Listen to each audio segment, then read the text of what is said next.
दोस्तों नमस्कार, स्वागत है आपका आज के कार्यक्रम में। पीएम मोदी के जय सोमनाथ के उद्गार के साथ ही सोशल मीडिया पर गुजरात के सोमनाथ मंदिर की चर्चा तेज हो गई है। इस सब के साथ सोशल मीडिया पर एक और चर्चा शुरू हो गई है। देश के पहले प्रधानमंत्री जवाहरलाल नेहरू की, जो इस मंदिर के पुनर्निर्माण के विरुद्ध तो थे ही, और जब मंदिर बनकर तैयार हो गया तो उसके उद्घाटन समारोह में रोड़ा अटकाने की कोशिशें भी करने लगे थे। मीडिया रिपोर्ट्स के मुताबिक उन्होंने तत्कालीन राष्ट्रपति डॉक्टर राजेंद्र प्रसाद को भी वहां जाने से रोका था, और जब वो उनके सुझाव को नजरअंदाज करके वहां चले गए तो उन्हें ऐसी सजा दी कि ताउम्र उन्होंने भारी तकलीफों का सामना किया। हम आज के वीडियो में आपको पूरी बात बताएंगे, लेकिन सबसे पहले आपको बताऊं कि सोमनाथ का यह मंदिर भारत की अस्मिता और सनातनियों के सम्मान के लिए कितना महत्वपूर्ण है।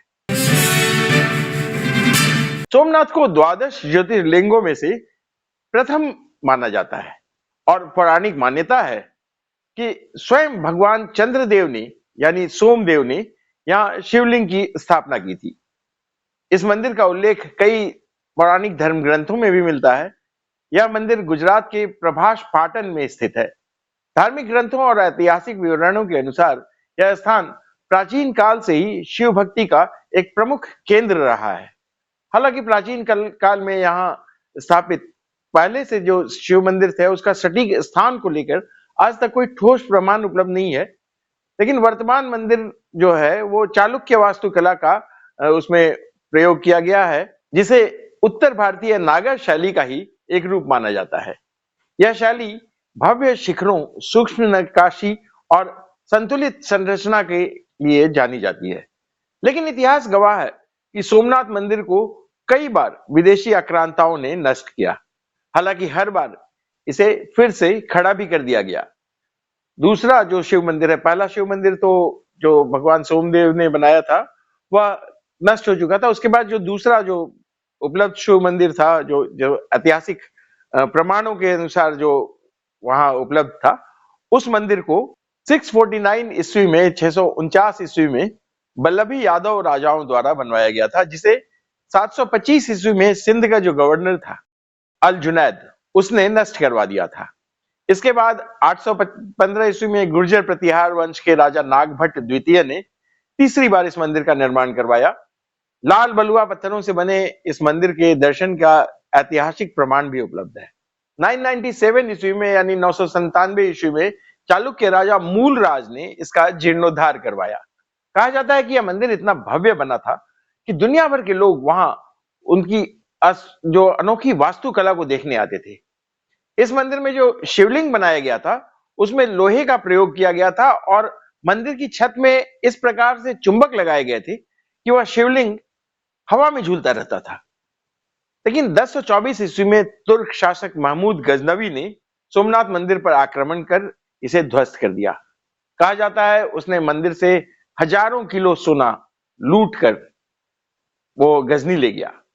इतना ही नहीं, उसने ज्योतिर्लिंग को भी खंडित किया और उसके टुकड़े ले जाकर जो इस्लामी मस्जिद है बुखारा में, उन पर, उनकी सीढ़ियों पर फेंक दिया ताकि लोग उन्हें पैरों से ठोकरे मारे। इस हमले के दौरान मंदिर की रक्षा करते हुए हजारों लोगों की जानें गई थी।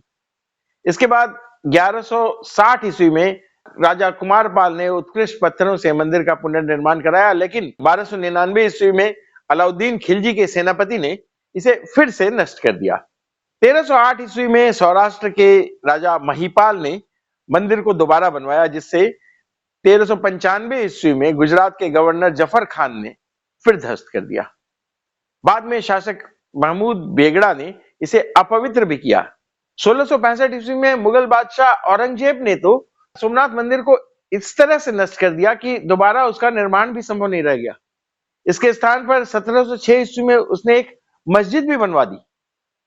महान सनातनी महारानी अहिल्याबाई होलकर ने 1783 ईस्वी में सोमनाथ मंदिर का पुनर्निर्माण करवाया, लेकिन यह मंदिर मुख्य ज्योतिर्लिंग के मंदिर के पास स्थित था, क्योंकि वहां मस्जिद बना हुआ था। उसको जो अहिल्याबाई होलकर ने जो बनवाया था, उस मंदिर को पुराना सोमनाथ मंदिर या अहिल्याबाई होलकर मंदिर कहते हैं। और यह मंदिर जो था वो भक्तों की को पूजा जारी रखने के लिए एक सुरक्षित स्थान दिया गया था। वहां आज भी पूजा अर्चना होती रहती है। अगर आप अहिल्याबाई होलकर के बारे में नहीं जानते हैं तो मैं आपको बताऊं कि उन्होंने मुगलों के दौर में भी देश के प्रमुख सनातनी मंदिरों के पुनर्निर्माण में भारी धनराशि खर्च की थी। काशी विश्वनाथ के ऊपर जो सोना, टनों सोना उन्होंने दान किया था, और कई मंदिरों का उन्होंने जीर्णोद्धार करवाया था, जिससे भारतीय संस्कृति को बढ़ावा मिले और वो एक कुशल प्रशासक के रूप में जानी भी गई। बहरहाल, जब स्वतंत्रता प्राप्ति हुई उसके बाद गुजरात के जूनागढ़ रियासत के नवाब ने पाकिस्तान में विलय की घोषणा कर दी। यह सरदार पटेल के लिए एक चुनौती बन गई। उन्होंने भारतीय सेना से कार्रवाई करवाकर रियासत पर भारत का अधिकार प्राप्त किया। इतना ही नहीं, उन्होंने तुरंत सोमनाथ मंदिर को भारत के राष्ट्रीय गौरव का प्रतीक माना और उसके पुनर्निर्माण की घोषणा कर दी। 1950 में वहां मौजूद जो मस्जिद था उसको वहां से हटा दिया गया और भव्य सोमनाथ मंदिर के पुनर्निर्माण की योजना तैयार की गई। जो आज आप देखते हैं ना कि बाबरी मस्जिद ध्वस्त करने पर इतना हंगामा हुआ, वो ऐसा 1950 में भी हुआ था। वहां से जो औरंगजेब के बाद की जो मस्जिद बनी हुई थी उसको वहां से ध्वस्त करके हटाया गया और कई किलोमीटर दूर ले जाकर उनको एक जगह दी गई जहां मस्जिद बनाई गई। हालांकि उस समय कोई शोर शराबा नहीं हुआ, हंगामा हुआ लेकिन नेताओं के दिलों में। अब कैसे, वो आपको बताता हूं कि मंदिर मंदिर पुनर्निर्माण के जो पहले, मतलब जो मस्जिद हटाई गई उसके कुछ दिन बाद ही सरदार पटेल की मृत्यु हो गई। मंदिर पूरा नहीं करवा पाए वो।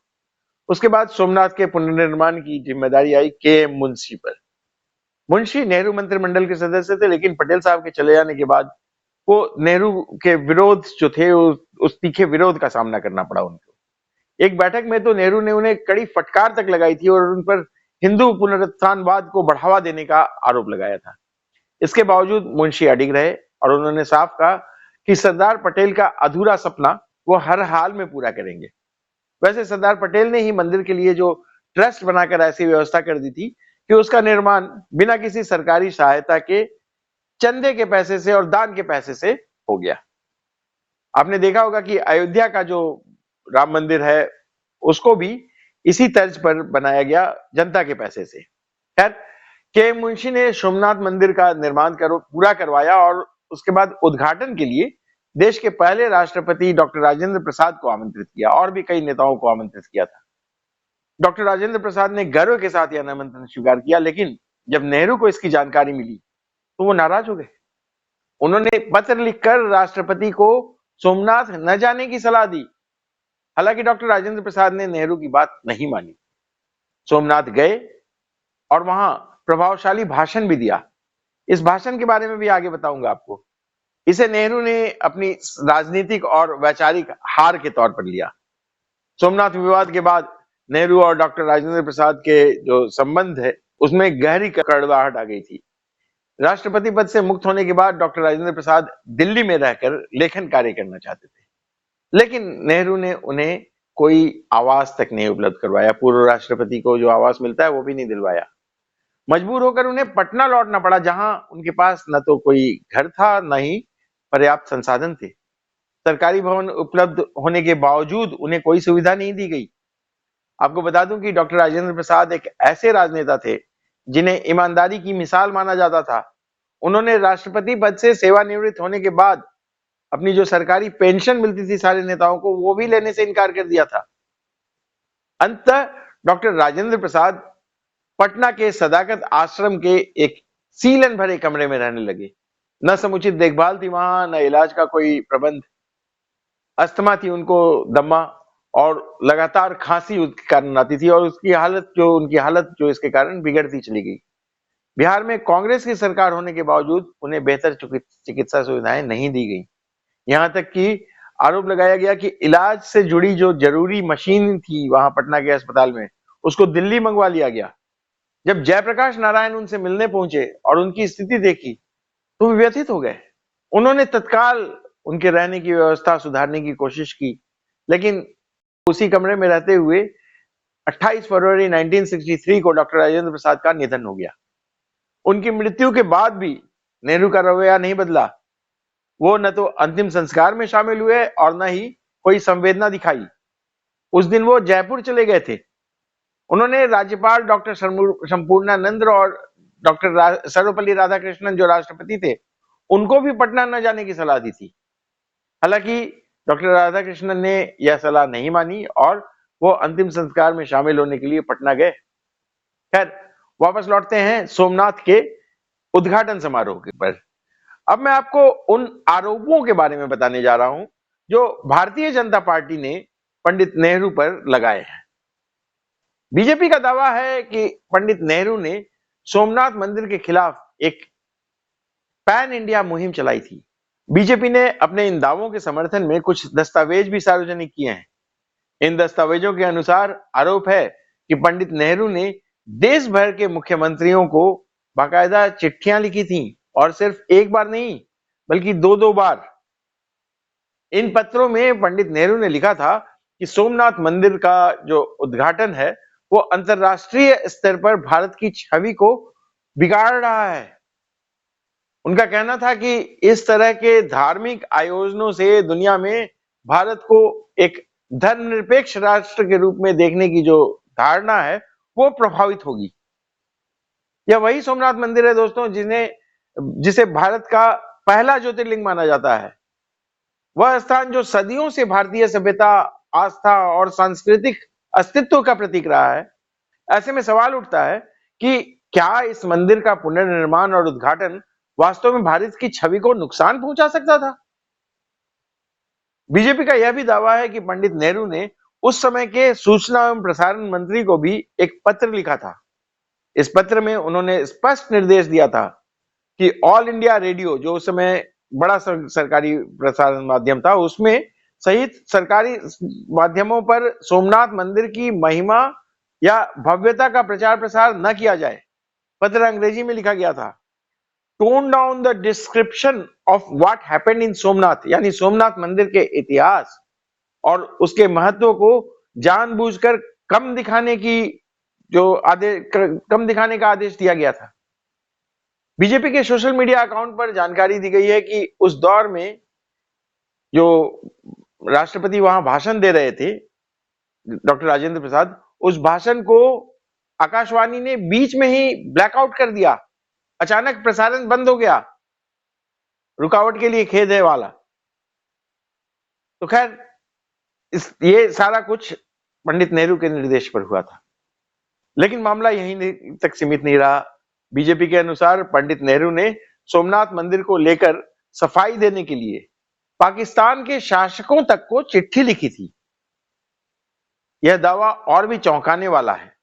बीजेपी ने वह पत्र भी सार्वजनिक किया है जिसे 21 अप्रैल 1951 को पाकिस्तान के तत्कालीन प्रधानमंत्री लियाकत अली खान को लिखा गया था। इस पत्र में नेहरू ने लियाकत अली को माय डियर नवाबजादा कहकर संबोधित किया है और लिखा कि सोमनाथ मंदिर के पुनर्निर्माण जैसा कोई धार्मिक या राजनीतिक संदेश देने वाला कार्य नहीं हो रहा है। उन्होंने पत्र में यह भी कहा कि अफगानिस्तान से सोमनाथ मंदिर के जो लूटे गए दरवाजे जो थे, जिसको गजनी ले गया था वापस, उसको वापस लाने की कोई जो बातें हैं वो सब पूरी तरह अफवाह और निराधार है। जबकि बीजेपी का दावा है कि कांग्रेस सरकार के दौरान ही महाराजा रंजीत सिंह को प्रसारित एक पुस्तक में यह उल्लेख मिलता है कि जब काबुल पर जीत हासिल की थी महाराजा रंजीत सिंह ने, तो उन्होंने संधि के तहत सोमनाथ मंदिर के उन दरवाजों को भी वापस मांगा था जिन्हें महमूद गजनवी लूट कर ले गया था। ऐसे में सवाल उठता है कि फिर पाकिस्तान को सफाई देने की जरूरत क्यों पड़ी? दस्तावेजों में एक और बेहद चुभने वाली बात सामने आती है। बीजेपी का कहना है कि पंडित नेहरू ने भारत के विदेशी दूतावासों को भी पत्र लिखकर निर्देश दिए थे कि सोमनाथ ट्रस्ट को किसी भी प्रकार की सहायता न दी जाए और ध्यान रखा जाए कि वहां से कोई सहायता न आए विदेशों से।